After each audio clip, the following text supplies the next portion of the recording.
UND, just as a university, as an institution of higher learning, is the future of the United States. It's the mental capacities and expansive capabilities of the people.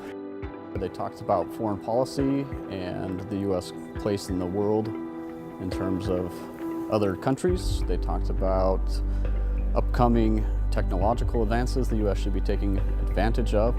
I think it opened my mind and attention to broaden my horizons as there's other issues at stake and not just going to school or classes and trying to get good grades. There's other things to be mindful of. But the fact that we had a nice audience here tonight of students that were genuinely interested, that tells me that there's some inquisitive minds and they would like to be engaged and they would like to be part of the solutions of tomorrow.